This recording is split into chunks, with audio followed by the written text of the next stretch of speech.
What is up, let's summarize my and not alpha energy males. We're going to talk about NAD. NAD is that anti-aging chemical that everyone is freaking out about and supplementing NMN and MR and all of these things to help to boost their NAD levels, to help to prevent aging and make them more healthy. So let's look at NAD and testosterone. Can that actually have a favorable effect on your testosterone? And should you even be considering using something like NMN or NR as your primary source for NAD? Let's dive in. Alright, NAD on testosterone, link will be in the description for this article. Again, a fantastic cover image by my wife. And alright, so NAD, let me scroll down. So steroidogenic enzymes use NAD. This is the first clue that NAD can help to increase testosterone because the steroidogenic enzymes uses them. At least 3 that's been studied. We got 3 beta HSD. We got the CYP450SCC and the 17 beta HSD3. So basically, it's the first enzyme that converts pregnenolone to, cholesterol to pregnenolone. This side cleavage enzyme uses NAD. The other one is 3 beta HSD, which is this one in the middle. It converts pregnenolone to progesterone, DHEA to androstenedione, androstenediol to testosterone. And then the last one was this 17 beta HSD3, which converts androstenedione into testosterone or DHEA into androstenediol. So most of the enzymes that's involved with this steroidogenic process requires NAD. And even the conversion of testosterone to DHT requires NADPH as a cofactor, and NADPH is created from NAD. Right, so the 3 enzymes uses NAD. So let's see if there is evidence, more direct evidence to see if NAD can boost testosterone.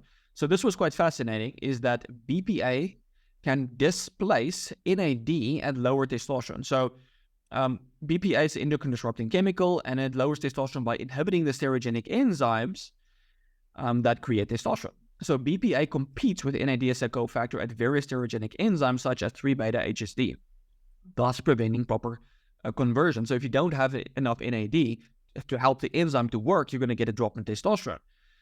All right, next one, let's look at niacin supplementation on testosterone.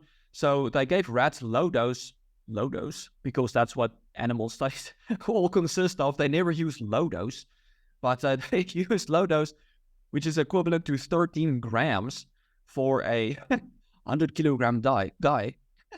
It almost doubled their testosterone. So here you can see like the niacin low dose, niacin high dose. And so the low dose had the biggest effect on their testosterone, like almost double their testosterone from the healthy controls. So niacin at low dose can help to increase your testosterone. And so then we look at niacinamide on testosterone, and it's been shown the same thing. If you look at this graph, the bigger the dose of niacinamide use, the more it increased NAD, but it seems like the 400 milligrams per kilogram had there was kind of like a cap on how effective it was. So the 400 milligrams per kilogram increased NAD the most, and you can see testosterone correlated with the increase in NAD. So as NAD went up, so went testosterone, LH as well, and FSH as well. So there seems to be a correlation between NAD and testosterone, or at least when you supplement niacinamide and testosterone. But the dose, again, that they used was like, it would roughly be 6 grams for a 100 kilogram guy, right? So the 400 milligrams would translate to roughly 6.5 grams for a 100 kilogram guy. So the most effective dose would be 6. Half that would be 3 grams, and you would probably still get a boost in testosterone, but not as good as the 6 gram dose. So let us look at depleting NAD on testosterone.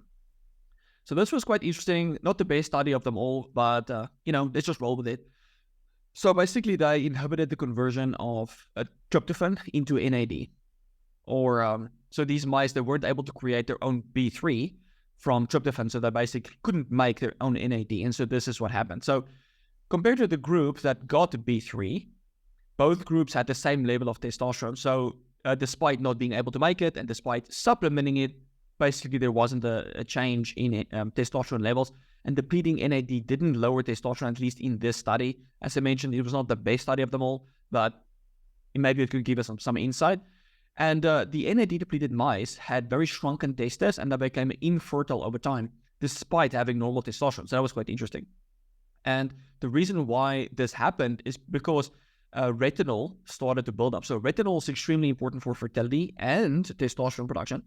It needs to be converted to retinol and retinoic acid, and by the enzyme retinol dehydrogenase, which is NAD dependent, right? So without enough NAD, you can't activate your vitamin A, so your fertility basically starts to suffer, and ultimately your testosterone. So the whole point is that you need NAD for testosterone. Your steroidogenic enzymes use it, so if you don't have enough, you won't be able to produce enough testosterone, and your fertility will also start to suffer.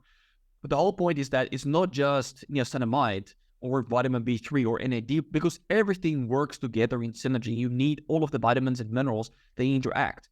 So one of the clues is that NAD helps with the activation of retinol. So that's important. So it's not just about just supplementing niacinamide to increase testosterone.